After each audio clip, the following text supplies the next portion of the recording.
Simbora para mais um De Frente com o Genésio Queiroga, e nessa sexta a gente vai receber ele, professor, diretor, administrador, estudante e várias outras coisas mais.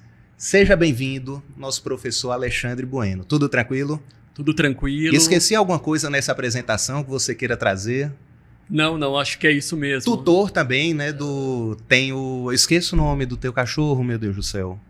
São dois, né? São dois, né? Isso, o Abe e o Blue. Pronto, então tutor também para ficar completo e a família toda estar integrada, né? Com certeza.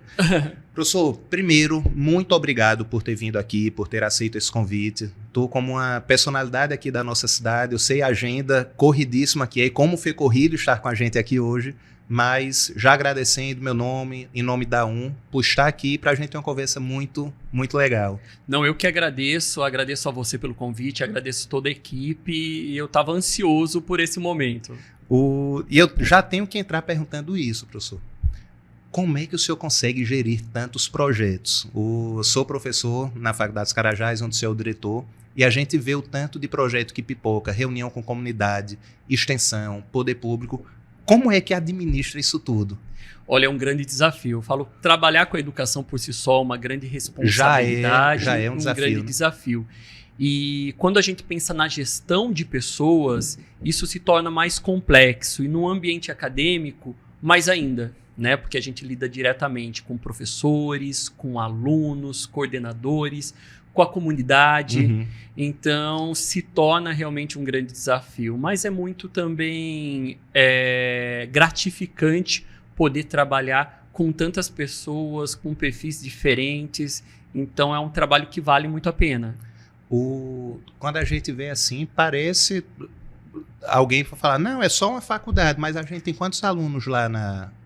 Hoje nós temos em torno de 1.200 alunos. Olha a quantidade de pessoas, aí quando você junta a família deles, amigos, a gente acaba estando incluso na vida de milhares de pessoas. Não, né? Com certeza, isso vem mudando muito, né? O ensino superior mudou muito, então hoje a gente recebe família, a gente recebe mãe, recebe pai, às vezes recebe filhos, então mais do que nunca...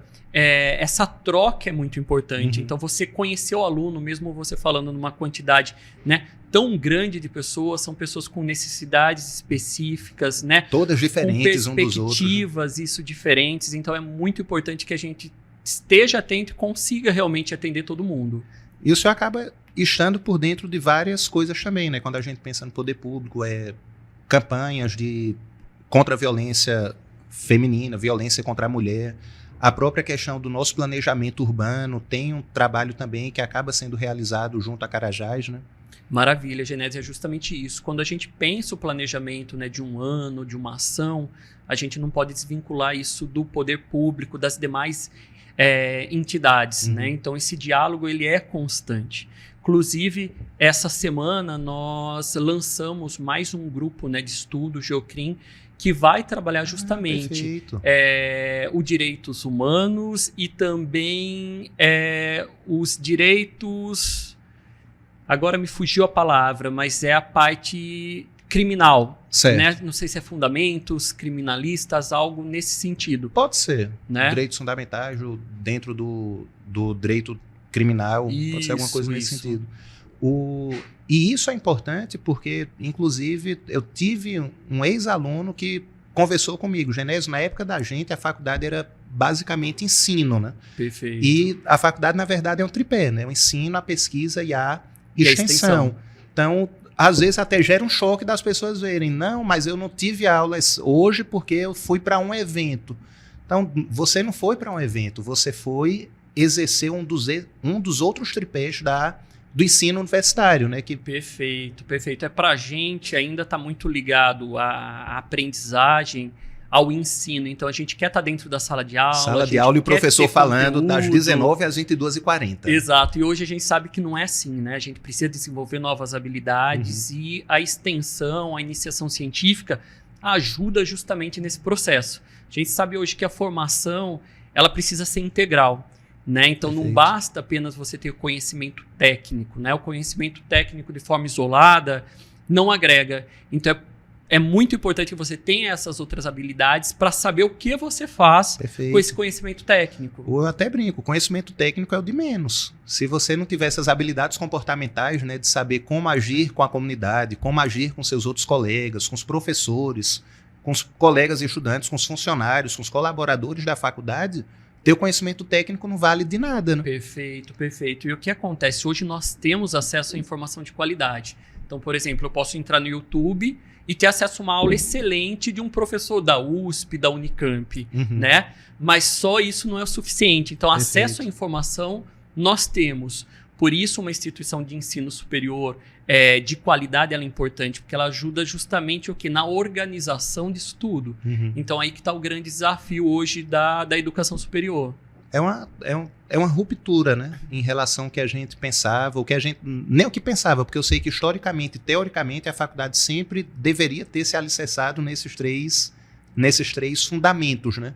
Mas muitas das vezes o que a gente vê é só o ensino. É só o ensino e o ensino só não vai trazer o que a gente espera como sociedade, né? Perfeito, perfeito. Aqui no Brasil, na verdade, a gente tem uma questão já do formato das instituições de ensino, né?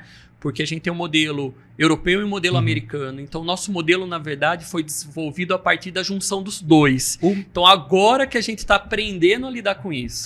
Talvez criar o nosso modelo, né? Aperfeiçoar para a gente. Né? Quando fala assim modelo, isso inclui tudo, né? Inclusive layout de sala de aula, como vai ser definida. Porque quando a gente vê aquelas séries americanas que tem uma faculdade, tem um curso, é aquele estilo anfiteatro, né? É completamente diferente. E até esse layout muda tudo quando a gente pensa, né? Muda sim. Inclusive, eu tive uma experiência durante a minha graduação que foi fantástica. Eu tive a oportunidade de receber um aluno do MIT na faculdade e ele ficou hospedado na minha casa. Era um grupo de alunos que estavam vindo, eu me formei no Espírito Santo, né? E já vou perguntar esse histórico acadêmico. E passaram conosco 15 dias. Então, assim, a forma com que eles lidam com a educação é muito diferente. Então, assim, o pessoal acordava às 5 horas da manhã para estudar o conteúdo, porque às 8 eles estavam na faculdade, e aí era esse esquema mesmo de auditório, professor lá na frente com 180 alunos. Nossa. Ele dava aula para toda essa quantidade, e aí nós tínhamos alunos do Brasil, que era da minha instituição, e esses que vinham de fora. E a aula era muito dialogada. Então, o aluno se sente na obrigação de estar com o conteúdo totalmente alinhado. Não tem como dialogar se eu não sei nem o que está sendo conversado, né? Perfeito. Então, assim, é muito diferente da nossa realidade, mas é algo que funciona, né? Que funciona muito bem. E eu acredito que a gente precisa beber em todas essas boas práticas, né? Para poder fazer um ensino realmente diferente. E entender o que funciona e o que não funciona, né? Não funciona. A gente tem um perfil de alunos aqui na nossa região, são pessoas que trabalham normalmente, né? Trabalham durante o dia, são pessoas que são de cidades vizinhas que vêm, e também é desafiador você conseguir encaixar esse perfil de aluno com aquele que, entre muitas aspas, tá, pessoal? Só faz a faculdade, né? Perfeito, perfeito. É um desafio para o professor, é um desafio para a instituição, né? Porque a gente precisa realmente puxar a régua para cima no sentido de atender todo esse público, toda essa diversidade de demanda, né? Aqui na nossa região, em especial em Marabá, a gente recebe alunado de toda a região, né? Nós temos alunos que viajam 100 quilômetros né, em cada trecho. Então, assim, para vir e para voltar é muita coisa. E não são estradas duplicadas, muito bem iluminadas, são 100 quilômetros que, na verdade, se transformam em 2 horas e meia, 3 horas, e às vezes indo de ônibus, né? Toda essa questão. Então, mais responsabilidade ainda para os ombros da instituição. Com certeza. Por isso é importante a gente conhecer a realidade dos professores, a realidade dos alunos e a realidade da nossa região. Porque esse ensino precisa ser também contextualizado, né? Perfeito. Era isso que eu queria trazer. Quando o senhor trouxe a questão de... A gente tem aulas dos melhores professores do Brasil e do mundo disponíveis na internet, né? Só que quando a gente pensa na adequação disso, que é feito lá na USP, lá na Unicamp, para a nossa realidade aqui amazônica, já vira outro mundo, né? Já vira outra questão. O contexto é outro, o contexto é totalmente outro. E mais do que nunca, o ensino ele precisa ser contextualizado no sentido de que esses alunos, que esses professores, os grupos de estudo ou de iniciação científica possa deixar sua contribuição para a região.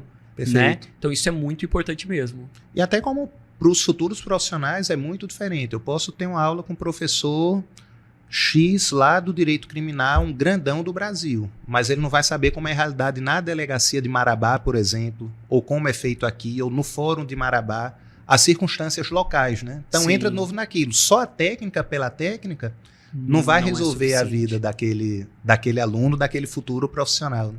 É verdade. É por isso que é importante também, Genésio, a gente vivenciar. Eu falo isso muito para os alunos. Perfeito, né? perfeito. É uma palavra perfeita. Né? O ensino superior, porque ele realmente desperta possibilidades que muitas vezes no processo a gente não entende a dimensão e acaba não aproveitando.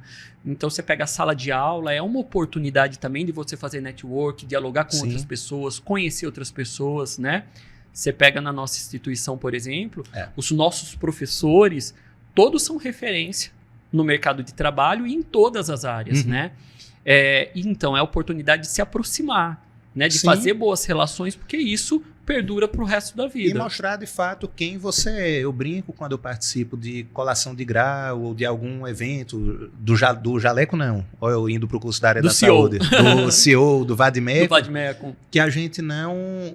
O que a gente é ali dentro é o que a gente vai ser fora como profissional. Então, se eu estou ali demonstrando uma postura indolente, cansada, questionador para o lado errado, que não quer fazer o que é proposto, o que é aquele professor que os outros colegas vão pensar? Se ele está fazendo isso, no futuro como profissional vai ser desse jeito, ou aqui fora como profissional é desse jeito.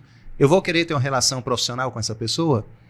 Jamais, algo para se pensar, né? É algo para se pensar. E nós temos boas experiências, né? Nós temos aí alunos que hoje são associados, né? Então começaram ali estudando junto e hoje tem escritórios, já escritórios grandes, com bom nome na cidade. Então isso nos alegra e começou a ser construído lá na sala de aula. E eu posso puxar muito para o direito até por conta do NPJ, que oportuniza esse atendimento às pessoas, a uma organização de um escritório, que também é um ramo da faculdade. Você faz um atendimento social assim incrível, né?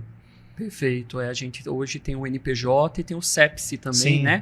Não posso esquecer do CEPSI também. Que é o Serviço Escola de Psicologia. Então a gente, mais do que nunca, atende uma demanda latente e que precisava dessa atenção. Então hoje a gente ganha uma capilaridade que é muito positivo, não só para a faculdade, para os nossos alunos que estão em formação, mas eu falo que é muito importante para o município. Então, hoje a instituição tem um papel social que é maior do que nós imaginávamos quando pensamos o projeto, né? Há 5, 8 anos atrás, que é o tempo aí que nós estamos nessa caminhada. Outra coisa que eu vou perguntar já para saber como foi tirar esse projeto do papel. Mas antes eu queria voltar um pouquinho. Como era o professor Alexandre lá, aluno no ensino médio, na faculdade, era do fundão, sentava na frente anotando tudo. Como era esse jovem professor Alexandre?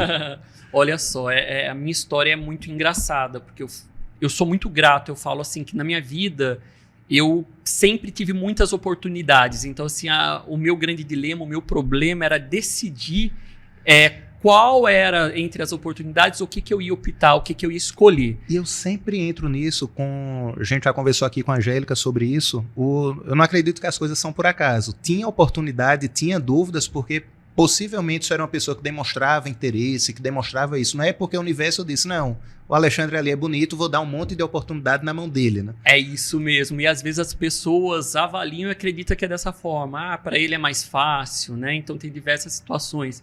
Mas, assim, no ensino médio e também na graduação, eu era um aluno que transitava, sempre fui. Então, desde o fundão até com a carteira colada com os professores.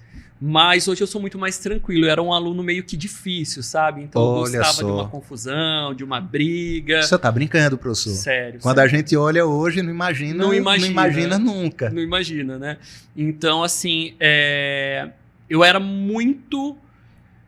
Como eu posso dizer, eu era um aluno muito crítico, mas do lado positivo. Perfeito. E eu conseguia dialogar com todo mundo. É o bom questionador, né? O que tenta trazer ideias e tenta... E aprontava muito também. Só que como eu tinha um bom comportamento, então os professores falavam, não, aliviava, o Alexandre não tá envolvido com isso não foi o Alexandre. Só.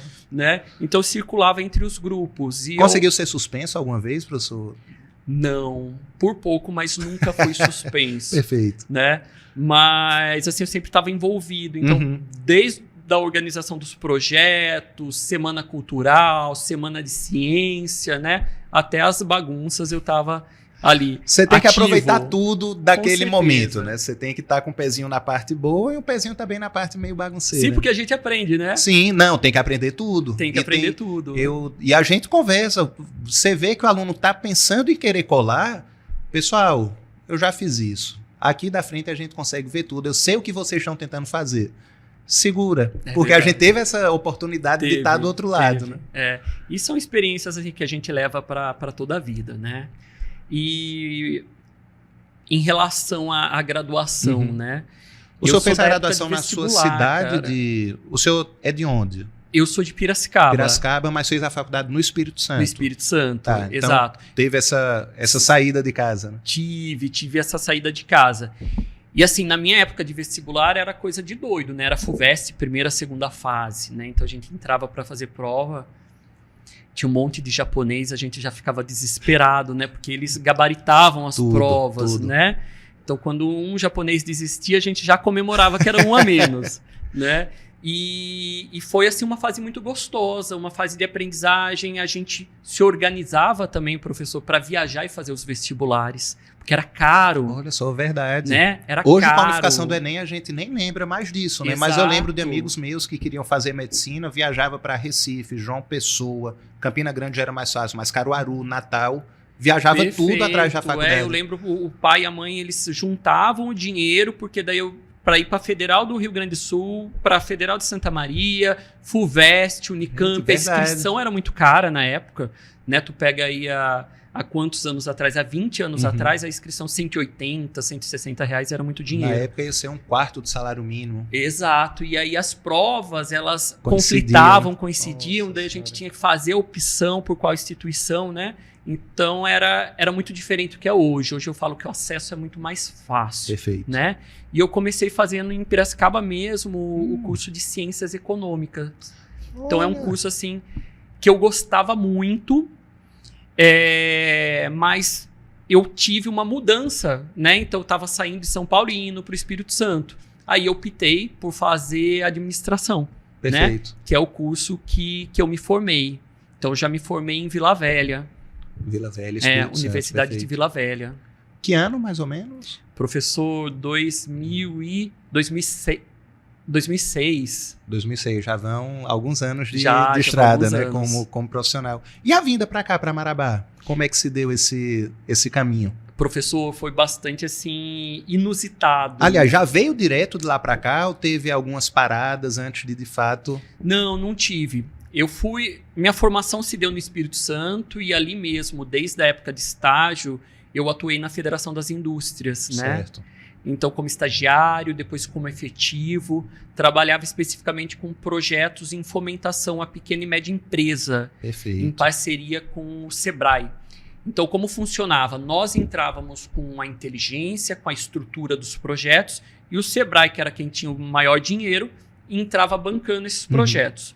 Isso foi muito bacana porque eu conheci empresas de todas as naturezas, né? Então, o Espírito Santo, por exemplo, na Serra, a gente tem os CIVITs, são vários distritos industriais específicos. Perfeito. Então, a gente tem o pessoal de desenvolvimento de tecnologia, o pessoal de engenharia, o pessoal setor de pedras ornamentais, moveleiro.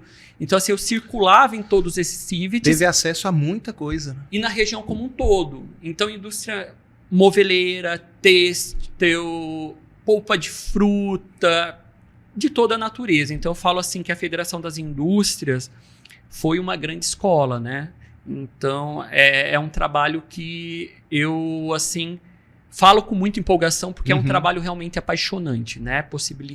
Me possibilitou conhecer muitas pessoas, todos os segmentos da indústria. Então isso foi muito legal. Não, de fato, uma escola e volta naquilo. Para quem quis aprender e para quem quis absorver isso tudo, um deleite, né? De você ter acesso a todas essas. Com certeza. E aí, nesse processo, o professor já atuava também na área de cursos, né? Cursos de extensão. Então, já ministrava dentro da Federação das Indústrias. Lá a gente tem ainda a CST, que era muito forte em relação à indústria de aços, né? Perfeito. Só que lá é aço laminados, então são folhas, né, de aço, diferente daqui da nossa região. E nesse movimento surgiu a oportunidade de vir aqui para Marabá, para o projeto da Sinobras. Então eu vim para cá para o projeto da Sinobras, né? E foi muito, muito desafiador, né? Então, assim, era algo que eu já pensava, já prospectava fazer essa virada de chave para a indústria, que era algo que eu tinha interesse em conhecer, sempre fui muito curioso. E eu trabalhava com toda a parte de gestão e modelagem de processo, né? Então, assim, da administração, mas com um pé na engenharia. E aí surgiu a oportunidade. Eu fiz essa entrevista por telefone. Na época, a pessoa me convidou para vir conhecer a cidade, conhecer a empresa. Eu vim, aceitei a proposta, voltei para o Espírito Santo, fechei as minhas coisas e subi para Marabá. Gente, um momento assim de inflexão total, né? Sim, professor. E assim, eu falo, os primeiros 6 meses foi muito difícil. Muito difícil. Cultura diferente em relação ao trabalho e também em relação à cidade, Sim. né, professor? Então, assim, um contexto muito diferente. E eu, como administrador, entrando numa área que era majoritariamente de engenheiros, então houve também esse impacto. Então, foram 6 meses de muito estudo e de apropriação daquele espaço, né? Passados 6 meses também, professor, todas as reuniões, eu já estava integrado, eles me chamavam até para resolver questões técnicas, para ajudar, né, a resolver questões técnicas. Então, assim, uma experiência também fantástica. Perfeito. A gente tem essa ideia, e na verdade não é especificamente em relação ao senhor, porque quando vê agora, não, é o diretor acadêmico da faculdade, olha, ele sempre esteve lá, ele sempre esteve nessa posição, muito, nem é confortável, mas enfim, o que Nada pode se pensar, né? confortável. Não, já sempre esteve na direção, sempre esteve à frente de tudo. E a verdade não é bem essa, né? Imagina, chegar como administrador no ambiente de engenheiros e conseguir quebrar essa resistência. Exato. Né? Eu vim para cá como analista, né? E passado o quê? 1 ano e 2 meses, eu fui promovido à liderança, né? Que era o cargo. Hoje eu acredito que eles chamam de coordenador, né? E eu tinha uma equipe muito robusta. Era uma equipe, eu tinha administradores, porque eu fiz questão de manter para quebrar realmente esse paradigma. Mas a minha equipe, na sua maioria, eram engenheiros, né? E nessa escalada, eu era o responsável pela certificação de todos os produtos da Sinobras. Nossa. Então era uma responsabilidade muito grande. Então todas as normas técnicas, ISO, toda a parte de certificação ambiental, de produto, de qualidade, estava centralizada na minha área. Então, assim, foi um período de muitos estudos, mas também de muito trabalho, muito gratificante. É o que eu falo, a Sinobras é uma empresa que ensina muito, né? Então, assim, nós não tínhamos restrição em relação a treinamento. Então, eu pegava, planejava no ano, levava toda a minha equipe para Belo Horizonte, para São Paulo. Então, nesse sentido, a Sinobras é uma empresa que investe realmente em pessoas e foi uma experiência fantástica. Fiquei na Sinobras, 5 anos, né? 5 anos e eu saí para fazer o meu mestrado. Já é um tempo. O senhor saiu para o mestrado. O mestrado foi aqui na Unifespa. Era o FPA, né? O FPA, na época eu peguei a transição de UFPA para Unifespa, né? Então era algo que eu já almejava, tanto que na própria Sinobras todo mundo falava que eu tinha um perfil de treinador. Porque como eu trabalhava com modelagem de processo, não basta modelar, né? Então a gente modelava e depois ia treinar as equipes. E era algo que me dava muito prazer, né? Então eu gostava mesmo de ir para chão de fábrica, conversar com operadores. Ponte rolante, cara. Adorava quando estava em... Ponte rolante, meu Deus. Ponte rolante, professor. Quando a gente pensa um galpão, a gente tem a ponte que transita de um lado para outro para movimentação de carga, lá movimentação de cesto de sucata para o processo de aciaria, né? Então era algo que me encantava muito. Então eu gostava mesmo de ir para o chão de fábrica, acompanhar de perto, entender o que acontecia, né? Então, assim, foram anos muito produtivos que eu lembro assim com bastante alegria. Eu acho legal isso que o senhor fala, porque algumas empresas acham, não, tá aqui o processo pronto, pessoal, usem isso aí, tá aqui o nosso código de conduta, usem isso aí. Se não houver o treinamento, não vai adiantar o treinamento reiterado, mostrar, é assim. Exato, não vale de nada. E o óbvio, né, precisa ser falado com constância. Às vezes a gente acha, não, olha, todo mundo sabe disso, e não sabe. Não e às vezes a gente fica, né, com um colaborador lá, pô, o cara não faz. Não, ele precisa de um reforço, né, ele precisa ser treinado, ele precisa, né, ser convidado a pensar em relação àquela atividade que ele executa. E às vezes até sabe, mas como também não houve um treinamento, finge que não sabe. Não, ninguém pode me cobrar porque ninguém me disse exatamente o que tinha que ser feito, né? Ou como tinha que ser realizada determinada tarefa. É verdade, é verdade. Eventualmente acontece. E como gestor, a gente precisa lembrar isso a todo tempo. E o mestrado, como é que foi? A aprovação para o projeto foi rápida? Como é que foi esse caminho todo do mestrado? Professor, o mestrado aqui na Unifespa, né, o FPA, eu tive o projeto aprovado com nota máxima. Nossa! Né? Então, fui muito bem selecionado. E o meu projeto dialogava sobre sustentabilidade. Então, dialogava também com a Sinobras na época, porque nós tínhamos um grande projeto que roda até hoje aqui no Tocantins, que é a parte de biorredutores. Perfeito. Então, a Sinobras ela tem as fazendas, né, de cultivo de eucalipto e transforma isso em carvão. Sim. Então, hoje ela é uma empresa autossustentável. E aí o meu projeto era nessa área. Então, assim, casou com a nossa região, casou com o trabalho que tu já realizava. Exato. Então, assim, foi muito bem avaliado. Mas durante a entrevista, né, eu lembro até hoje, foram 2 entrevistadoras, a professora Edma e a professora Célia Conclígio. Célia, filha da PUC, né? Então, assim, mestrado, doutorado e pós-doutorado da PUC São Paulo. Edma, antropóloga, cara, formada aqui na UFPA, mas com pós-doutorado em Sorbonne, na França. Meu Deus, né? que pressão! Estava fora da academia já há um tempo. Então, e apertar isso, já estava há alguns anos, pelo menos 5 anos fora, formado... Foi um bate-a-sopra, professor, desesperador, que eu saí de lá arrasado. Eu falei, puta não merda, não deu certo. Falei, não deve ser meu mundo. Você fala, você merda, começa cara. A se contestar de tudo da tua vida, né? Exato, porque foi um bate-a-sopra, foram o quê? Acho que uns 20 minutos que pra mim pareceu uma vida, uma eternidade.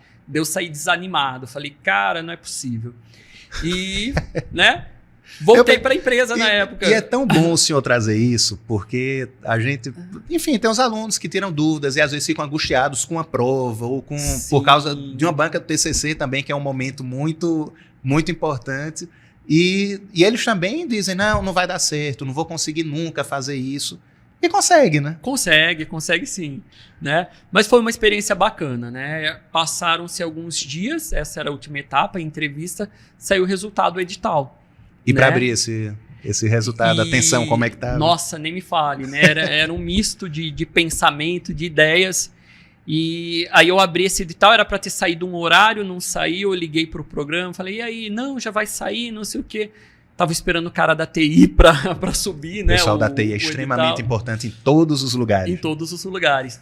E aí saiu o edital, eu abri, vi meu nome, foi só alegria. Foi uma alegria muito grande. Aquele peso saindo, né? Exato. Eu já estava até meio desanimado, né? Já estava tentando me convencer que não era aquilo. E tu já tinha saído da Sinobras? Não, eu estava ainda na Sinobras, esperando o resultado, né? Então todo o processo eu fiz, eu estava na Sinobras.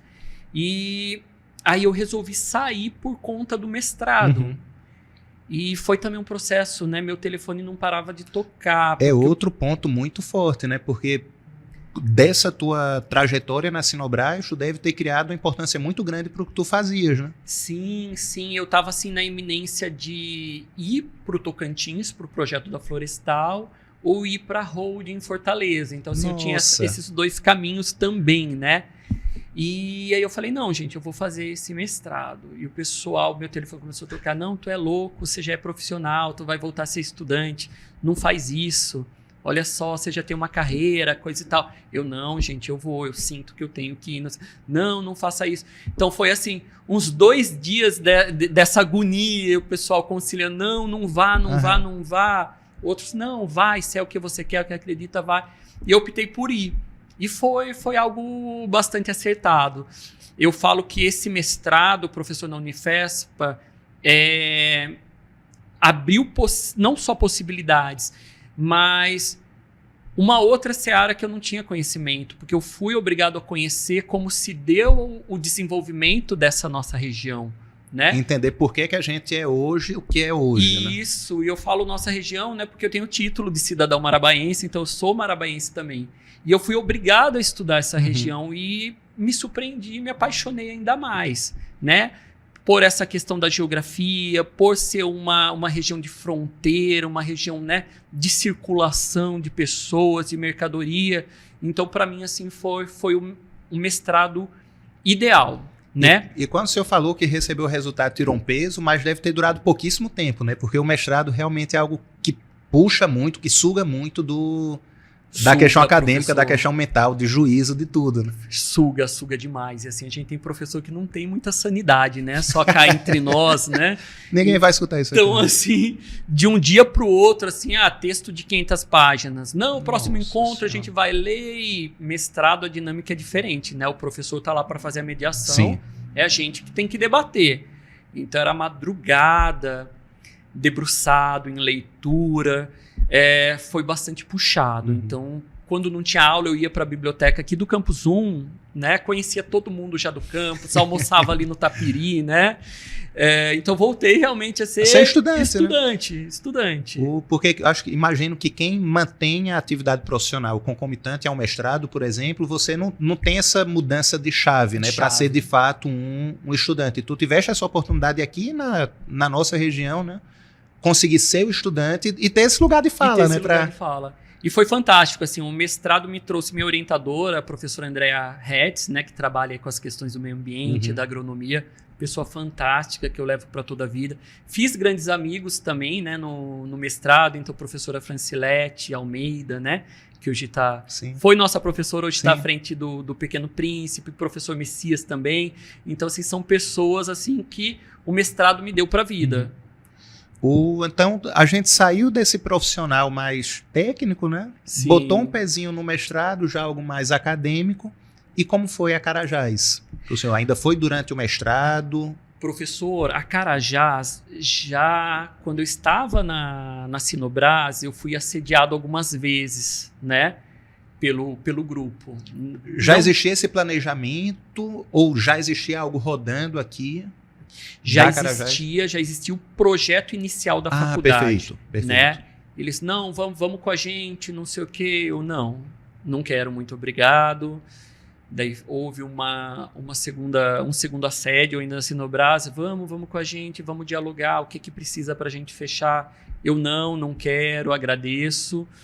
E ok. Daí no mestrado, professor, eles voltaram a entrar em contato comigo, né?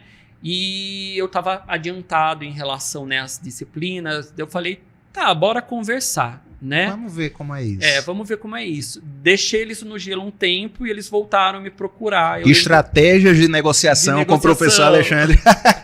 Foi num sábado de manhã, eles estavam aqui em Marabá. Falaram, não, professor Alexandre, passa aqui com a gente para a gente conversar. E aí nós fomos muito abertos. O prédio já existia? Estava em finalização. Estava finalizando, tá? Estava finalizando.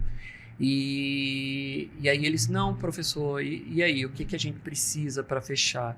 Eu falei, olha, gente, né, o que vocês oferecem, né? Eles colocaram o que eles precisavam em relação a perfil na época, né, professor? E aí eu coloquei também as minhas condições. Falei, não, posso até vir, mas precisa ser dessa forma. Porque eu estava montando a equipe de pessoas, né? Isso. Que ia, de fato, gerir e colocar em prática o que já era planejado, né? A gente tinha um projeto já inicial, né, que mudou bastante coisa de lá para cá.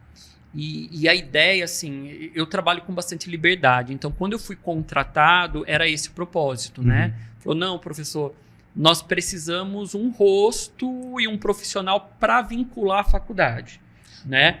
Então, era mais do que, entre muitas aspas, só a técnica, né? Era também a imagem. Exato. E era mais, professor, porque, inclusive, a técnica em relação à gestão eu já tinha. Sim. A liderança eu já tinha, mas a gestão educacional ainda não. E são diversas regulamentações. Exato. É um outro mundo. Outro mundo. Então, me exigiu muito, né? E daí aconteceu dessa forma. Falou, não, a gente precisa de alguém, né? Que seja bom profissionalmente, que tenha visão de mercado, mas que esteja disposto também a ser a cara da instituição. E deu certo, né? Um projeto está indo aí pro 9º ano. 9 anos. 9 anos com muito sucesso, né? Mas foi árduo, foi árduo, né? Porque eu falo educação superior, a parte regulatória, a parte de trás, ela é muito complexa, muito difícil, né? E eu hoje, para dialogar com os professores, com os coordenadores, eu preciso ter um conhecimento não só dos documentos institucionais, mas dos documentos de curso, né? Porque, eu tenho uma coordenação de direito, de enfermagem, de psicologia, de ciência contábil, de administração. Eu preciso dialogar de forma horizontal, e isso me exige. É muito investimento, né? Então, eu falo que a gestão, isso eu acredito que independente do segmento, exige muito e é também um caminho um pouco solitário. Porque da mesma forma que a gente recebe elogios, a gente recebe muitas críticas. E a gente precisa estar pronto para tudo isso. Sim. Né? E talvez a pior das críticas, que é a nossa autocrítica, né? O senhor parece ser uma pessoa que se exige muito de entregar sempre o melhor que pode ser entregado, né? Sim, professor. Eu sou muito, muito crítico. Não só com as pessoas, mas comigo. Eu me cobro muito, né? Inclusive, o ano passado eu tive um momento um pouco delicado e comecei a trabalhar isso, né? Então, levei para terapia, coisa que eu não abro mão de forma nenhuma. Eu acho que é muito salutar. Então, quem tem acesso precisa, né? Não é besteira, não é frescura. Não é futilidade. Não é futilidade, porque como pessoa e como profissional, a gente se questiona e isso faz parte do processo. Sim. Né? A gente precisa entender que a gente aprende com os erros e que nem todo dia a gente precisa estar feliz, né, professor? Né? A gente vê muito pessoal nas redes sociais falando sobre a positividade tóxica, né? E às vezes existe. Né? Não existe pessoa que esteja satisfeita ou feliz todos os dias da semana, 24 horas por dia.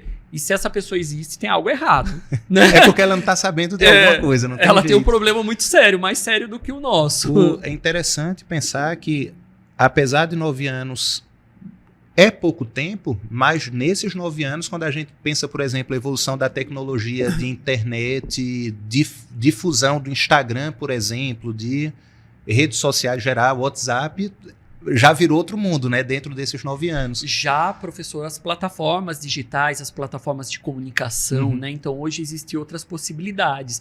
E nós passamos por todo esse processo e estamos nesse processo. E tudo muda também pensando no lado da gestão, né? Então, um comunicado que antes teria que ser um papel escrito para passar para os alunos, de repente pode ser um pronunciamento oficial no Instagram da faculdade. Até essas pequenas coisas, quem pensa lá para o lado da gestão, de modelar os processos de como vai ser realizado, também vira outra realidade, vira outra coisa. É outra realidade, professor. Nós aprendemos muito nesse processo, né, da pandemia, então foi outro acelerador. Foi um acelerador e tanto, né? Então exigiu que a gente realmente entrasse definitivo nas redes sociais, dialogasse, né, nas redes sociais. Então, assim, nós aprendemos muito com esse processo, né? Então teve todos esses lados negativos que são, né, imensuráveis. Sim, não tem mas em termos de tecnologia em gestão, nós tivemos um avanço significativo e positivo. Eu até falo, a gente acaba sendo chamado para falar sobre pandemia e o direito, por exemplo, pandemia e o novo mundo pós-pandemia. Talvez a gente chegasse nesse momento que a gente está hoje, daqui a, sei lá, 10, 9, 15 anos. Mas por conta da pandemia, tudo foi antecipado. Então, pessoas que não tinham acesso ou que não sabiam usar uma reunião no celular ou fazer um pedido pelo celular, usar banco no celular, depois da pandemia, todo mundo teve que aprender de uma forma ou de outra. Tiveram que aprender. É justamente isso. Eu tenho uma tia que eu acho muito engraçado, né? Ela não começou a aprender faz pouco tempo, né? Mexer com tecnologia, com celular, né? E aí é a tia do Facebook, né? Então, quando ela recebe alguma coisa, aparece na timeline, ela acha que é alguém que mandou para ela, né? É verdade. Então, assim, é um processo muito novo, né? Que a gente vivencia e tem essas questões que se tornam engraçadas. Sim. Hoje, as crianças já são alfabetizadas, né, professor? Nessas tecnologias. E sabem tudo mais disso do que a gente, muito mais, né? E aí tem também as questões que nos preocupam. Eu, esses dias, estava vendo uma entrevista de uma especialista falando das embalagens, por exemplo, da Nonino, né? Agora tem aquelas embalagens que você gira, Sim. né? Não é mais abrir. Porque as crianças elas estão perdendo a capacidade de pinça nos dedos. Nossa! Né? Por conta do quê? Do celular. Então, assim, é um outro momento que a gente vive, né? Hoje, pela primeira vez, essa nova geração ela tem um QI mais baixo que a dos pais. Isso está muito atrelado também às tecnologias. As né? telas, nas primeiras idades da vida, né? Tem uma especialista americana, ela é psicóloga. Eu não vou lembrar qual é a universidade, se é Cambridge, mas ela tem um trabalho publicado e tem um livro que ela fala isso. Ela está trazendo que a plasticidade do cérebro está mudando. Isso é muito preocupante, porque às vezes na educação, né, você sabe muito bem disso, a gente fala, o aluno não lê, as pessoas não lê. As pessoas leem mais do que nunca hoje. Verdade. Só que elas não leem com profundidade. E isso é perigoso, porque elas perdem a capacidade de aprender, a capacidade de empatia. Porque quando você faz uma leitura, por exemplo, quando tu lê um clássico aí da nossa época de vestibular, o Cortiço, você desenvolve a capacidade de se colocar no lugar daquela Sim. pessoa, entender aquilo que a pessoa está passando. E hoje as pessoas não têm mais essas leituras, então as pessoas estão menos sensíveis, né? Então, ao mesmo tempo que elas são bombardeadas por informações, né? Às vezes, dependendo do jornal que a gente segue, né? Nossa, é morte, é tiro, é droga. Só isso. Só né? isso. Então, a gente precisa se policiar nesse sentido. E quando a gente pensa na educação e essa questão de redes sociais, de internet, de mudança, lembro que a gente conversou uma vez, o senhor compartilhou um estudo sobre a importância, não era exatamente a importância, mas era o futuro do ensino superior considerando o digital, né? Como é estar no meio dessa transformação, da gente ter faculdades que têm, vá lá, não em todos os cursos, mas em alguns cursos, tudo no online, sem esse contato físico, sem essa empatia, sem essa personalização da figura do professor, dos colegas, e a gente tem ainda esse modelo, não vou nem usar a palavra modelo anterior, mas o modelo físico que traz todas essas questões. Professor, inclusive, muito bem lembrado, nós estamos com uma consulta pública do Ministério da Educação aberta nesse momento em relação aos cursos da saúde, né? Quando a gente fala empatia e personalização no curso da saúde. Psicologia, enfermagem e odontologia, porque existe um movimento muito forte em transformar esses cursos em EAD, né? E aí eu sou radicalmente contra. Eu acredito que sim, a gente deve se apropriar dessas tecnologias, então o digital ele veio para ficar, ele é muito importante, só que nós precisamos aprender a trabalhar também com essa ferramenta, entender? Perfeito. Como uma ferramenta. Mas não pode ser só isso, porque realmente a gente perde essa humanização, a capacidade de ser crítico, porque um aluno na sala de aula, ele está dialogando com os colegas, com o professor, está questionando. E no EAD, por mais que você tenha um chat, tenha a possibilidade de interação, não é a mesma coisa, né? E dependendo da profissão, isso vai fazer toda a diferença. No caso de um curso de direito, como um aluno vai sustentar uma defesa, né, perante um juiz, perante outro advogado, sem ter... Passou a faculdade todinha sem ter que abrir a boca. Exato, vivenciado isso, né? E nos cursos da saúde, a gente não precisa nem dialogar, né? Imagine você vai num dentista que se formou em EAD, né? Imagina ele mexendo seu dente, aplicando uma anestesia. Eu não consigo enxergar isso, né? Realmente foge muito de um entendimento de que vá se tornar algo positivo. Perfeito, professor. Eu acredito que os cursos EAD, eles têm um propósito, uma importância em relação à capilaridade, à interiorização. Então a gente não pode negar isso. Sim. Mas a gente não pode generalizar. E a gente sabe que os grandes grupos trabalham nessa perspectiva, professor, a partir de uma redução de custo. Sim. E isso não é salutar para o aluno, isso não é salutar para o professor, isso não é salutar para uma região, para uma comunidade. Né? Igual há pouco nós falávamos do trabalho social que a Faculdade de Carajás desenvolve na nossa região. Né? E o EAD, será que ele desenvolve com o mesmo impacto?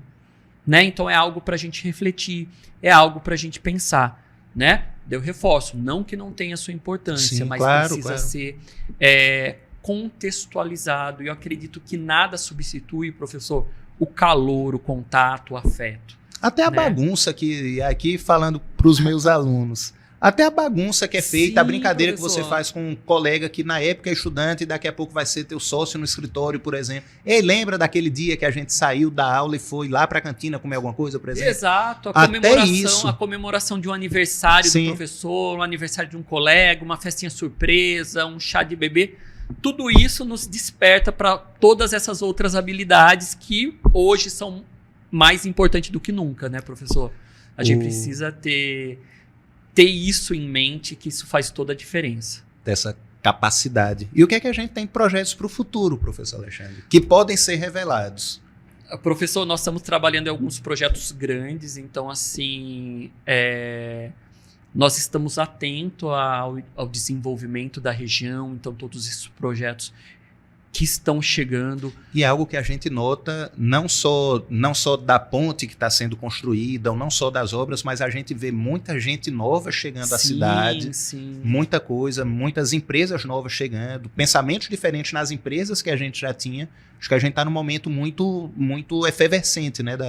Exato, essa oxigenação é muito importante para a nossa região, professor. Então nós estamos atentos e alinhados a tudo isso.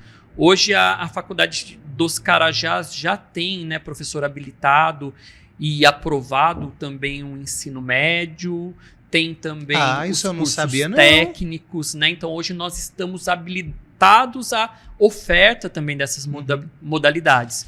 Por questões estratégicas, a gente deu uma segurada para botar toda a energia na graduação. Sim. Então, estamos aí debruçados em cima das legislações, trabalhando aí mais 2 cursos para complementar o nosso portfólio. O nosso portfólio. Já pode adiantar quais são ou por enquanto ainda não? Por enquanto não, porque nós estamos estudando ainda a viabilidade, né? Mas, assim, eu falo que tá bem adiantado. Então já fica o convite para quando a gente tiver esses novos cursos, trazer para a gente poder entender como é que isso vai acontecer na nossa realidade local. Com certeza, professor. Nós voltamos aqui para dialogar com vocês em relação a esses novos cursos. E o Alexandre como pessoa, além da faculdade, esquecendo agora, e ainda tem uma coisa que eu esqueci, o doutorado, né? Professor, ainda tem isso, né? Tem. Na verdade, agora eu estou em processo, eu estou terminando um segundo mestrado. Desculpa, né? O segundo mestrado, que é aqui no Maranhão, né? Isso, na Federal do Maranhão, né? Que é um investimento, né? Eu falei, não, eu quero muito fazer esse mestrado, que é específico na área da educação. Perfeito.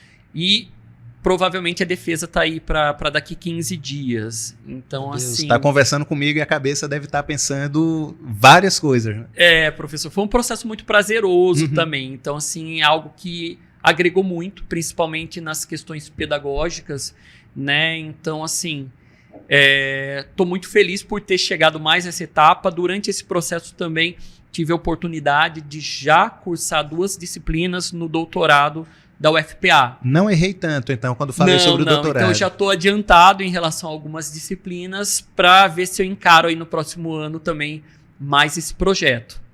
Então, voltando para fora disso tudo, para fora do Alexandre professor em sala de aula, diretor acadêmico e estudante do mestrado, do doutorado, o Alexandre pessoa gosta de fazer o quê? Cara, eu sou... Além de comer bem. De comer bem, né? Eu sou bastante eclético em relação à minha vida pessoal. Inclusive, eu estou retomando, em processo de retomar alguns hábitos, né? Eu sempre fui muito ativo também na cultura, né? Então, assim, desde pequeno, tanto esporte quanto cultura. Então, assim, eu nadava, jogava basquete, pintava, desenhava, dançava. Então, sempre tive uma vida muito ativa. E isso eu deixei um pouquinho de lado. Então, assim, eu estou num exercício para retomar tudo isso aqui em Marabá também. Gosto muito de cozinhar, professor. Gosto de beber também um bom vinho, né? Perfeito. Gosto também de ficar em casa, né? Eu falo aqui em Marabá, na verdade, morar bem acaba se tornando uma necessidade. Porque a gente precisa desse momento. Sim. Ainda mais nós que trabalhamos diretamente, diariamente, com uma quantidade enorme de pessoas. A gente precisa ter um momento também para reflexão, né? Para autoconhecimento. É extremamente fundamental. Então eu falo assim que a minha casa assim, acaba sendo um templo nesse sentido, né? Mas gosto também de sair, fazer uma caminhada na orla, Viajar é algo que eu gosto, Viajar, pois que é algo que, né, eu também preciso retomar aí nesses meus projetos. A gente se conheceu, acho que no Rio de Janeiro, em algum Réveillon. Foi, professor. Eu já conhecia de Instagram. No Jockey Club, né? Isso, perfeito. Eu olhei, eu conheço. Aí acabei conversando com o Jéssica, eu disse, o professor Alexandre lá. E o senhor realmente se tornou a cara, né? O professor Alexandre lá da Carajás. Exato. E aí, alguns anos depois, acaba que a gente está trabalhando juntos. De viagens, eu vi que o senhor tinha algumas viagens de surf. Professor, na minha adolescência, eu tive a oportunidade de fazer um intercâmbio para a África do Sul. Né? Então, nossa, que legal. O que aconteceu? Eu fui para lá 2 vezes. Eu fui uma primeira vez com um programa de 6 meses. Então, tudo pago, fiquei em casa de estudante, coisa e tal. Com que idade, mais ou menos, professor? Professor, 16, 17 anos, né? E assim, nossa, que legal. Foi algo muito bacana, porque eu tive a oportunidade de conviver, ainda mais na casa do estudante. Então, assim, eu tinha amigos coreanos, os alemães, franceses, pessoal do Congo. Você pega, a gente já foi na Ásia, África, Europa, sim, todas as referências. E eu tenho, aliás, essa característica de agregar. Então, por exemplo, quando eu chegava, eu conseguia reunir, porque eles viviam em comunidades dentro da casa. Então, eu juntava todo mundo. Isso era muito fantástico. Então, foi uma experiência incrível. Eu fiquei 6 meses lá, estudando inglês e na casa estudante. Em paralelo, eu fiz amizade com muita gente, com pessoal com britânico, com pessoal da própria África do Sul, né, os africanos. E foi uma experiência fantástica. Aí chegou o dia de eu vir embora, eu já tinha os contatos, eu voltei, né, para o Brasil. Passaram-se 4 meses, professor. Eu falei, não, eu vou voltar para a África. Eu voltei para a África e fiquei mais 8 meses estudando. Aí eu já fiquei na casa de um colega africano, né? E tive mais essa experiência. Então eu tive a oportunidade de vivenciar. Ao total foi 1 ano, né? Foi. 4 meses iniciais, mais 8 meses. Foi um pouco mais, professor. Foi 6 e 8, né? 6. O primeiro foi de 6, então 1 ano, 2 meses. Então, assim, foi uma experiência fantástica, porque a segunda vez eu pude vivenciar a rotina e a vida deles, né? Então, o horário de acordar, dependendo da época do ano, o sol se põe 10 horas da noite, né? Então, é um clima muito diferente. E o pessoal que era de lá, inclusive, me chamava muito a atenção, porque eu pegava a van e atravessava a cidade toda. Então, eles, como sul-africanos de descendência europeia, não fazia. Gente. E eu fazia, né? Então, eu pegava trem, horário de pico, assim, são experiências fantásticas, assim, a gente tava naquele processo do apartheid, inclusive. Sim. Então, assim, muitas vezes eu era o único branco dentro de um trem às 5 horas da tarde, né? Então, isso fez com que eu aprendesse muito, né? Foi um choque também muito grande, professor, porque a primeira vez que eu estive lá, o que acontecia? Eu estava andando, por exemplo, numa calçada, se vinha um negro, uma negra na minha direção, eles desciam a sarjeta e eles iam para a rua. O senhor chegou a vivenciar isso? Sim. Quando a gente pensa em idade, eu achei que o senhor não tinha pego o apartheid. Não, professor, é tudo muito recente, né? Tudo muito recente. Então, a primeira vez eu peguei isso, fiz amizade com uma atendente de uma ótica que era a primeira da família a ter acesso a curso superior. Ela fazia o curso de enfermagem. Então, ela contava para mim como tinha sido esse processo, né? Então, foi algo assim que até me emociona, porque foi algo que eu vivenciei de muito perto. Já na segunda vez que eu estive lá, que isso aconteceu de forma muito rápida, professor, a gente tinha o dilema das cotas, porque o que aconteceu? As políticas afirmativas devem ter vindo para... Vieram, só que vieram de uma forma um pouco atravessada. Então, a gente tinha, por exemplo, pessoas assumindo cargos de liderança e não tinha conhecimento técnico e nem a preparação, né? Então, algo que a gente discute até hoje, mas naquele momento era muito mais discutido, né? Mas foi uma experiência fantástica vivenciar tudo isso, né? Nós tínhamos situações, o prédio onde eu morava, eu tinha uma senhora idosa, branca, que guardava as coisas estragadas e davam para as pessoas negras, né? Nós tínhamos pessoas que não iam para restaurantes se soubessem que os cozinheiros eram negros. Então, assim, eu cheguei a vivenciar tudo isso, né? E tentei tirar as melhores experiências de todo esse processo. Na casa onde eu morava, inclusive, nós tínhamos uma arrumadeira que era negra e morava um pouco afastada de Cape Town. Ela morava num subúrbio. Lá eles chamam de township, né? Que seria a favela, né? Cidade barata. Isso.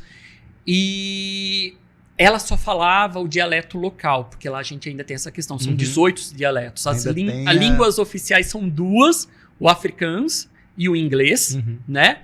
E ainda tem os 18 dialetos. Então era uma loucura. Ela chegava, professor, de manhã e assim, eu estava sozinho em casa, né? Os meus horários eram diferentes. Então eu parava para conversar com ela. Muitas vezes, no final, eu achava isso muito legal. Ela falava comigo em afrikaans e eu respondia ela em inglês. Então eu já entendia, né? E eu preparava para ela, por exemplo, cappuccino. Sabe esses cappuccino de sachê? Eu tomava de manhã, fazia um para mim, para ela, né? E dava para ela. A início ela tinha dificuldade de aceitar. Até que eu fiz ela sentar no sofá da sala para conversar comigo. E ela entendeu o que estava acontecendo ali, né? Que era uma troca ali que estava. Exato. Então ela falava da família dela, da rotina dela. Então, assim, para mim foi uma experiência fantástica que eu levo para toda a vida, né? Então, a oportunidade de aprender, de conhecer e do choque dessa cultura, né? Visitei Robben Island, que é onde, né, o Mandela ficou preso durante anos, a área dos leprosos, onde, né, ficavam todas as pessoas isoladas. Então, assim, mais uma oportunidade. Tive a oportunidade de vivenciar tudo isso, né? Coisa que a gente vê em livro de história, coisa que a gente vê em filme. Teve os Invencíveis, que foi o pessoal do rugby da África do Sul, que venceu. Coisa que a gente vê, eu não imaginei nunca que se eu pudesse, que eu convivo com uma pessoa que chegou a vivenciar isso tão perto. Nós temos o Diamante de Sangue, que é um filme também, né, com Leonardo DiCaprio, que é fantástico. Inclusive, a última cena do filme se passa no Albert... Não vou lembrar o nome do shopping, mas que é o Waterfront, que fica justamente de frente, né, ali para a região de Porto. É um shopping, assim, fantástico, professor. A gente vê aquelas...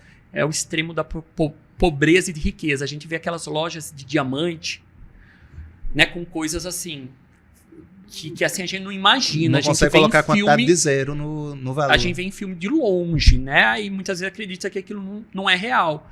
E a gente vê uma região de extremos, né? Apesar de Cape Town ser um pedaço da Europa na África, né?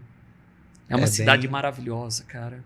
É uma cidade maravilhosa. Tive a oportunidade de conhecer amigos que eu converso até hoje, né? Funcionários públicos, né, da região, pessoas que trabalham com arte também. Tive a oportunidade, na época, professor, inclusive, de conhecer o cônsul do Brasil lá. Nossa, que legal. Né? Então, fui para um jantar com eles. Então, assim, tive muitas histórias interessantes, né? E ainda no surf? Não, o surf é só riscando, né, professor? Mais tombo do que qualquer outra coisa. Tentei fazer uma vez, é dificílimo o negócio, é muito complexo. Eu comecei a admirar mais o Medina depois que eu vi a dificuldade que de fato é. Difícil. É verdade, professor. Professor, e eu sempre gosto... Infelizmente, a gente está se encaminhando para o final desse nosso bate-papo. E eu sempre gosto de fazer uma pergunta muito simples, que talvez o senhor até já saiba qual é. Uma coisa muito tranquila. Quem é o Alexandre? Poxa, é uma pergunta simples, mas difícil de responder, né, professor? Eu falo que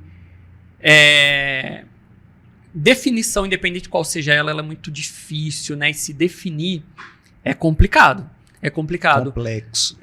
Mas o Alexandre é um cara tranquilo, ao mesmo tempo é um cara que tem muitos propósitos, batalhador. Então, assim, o Alexandre é um cara que, quando ele entra num projeto, ele entra de cabeça, né?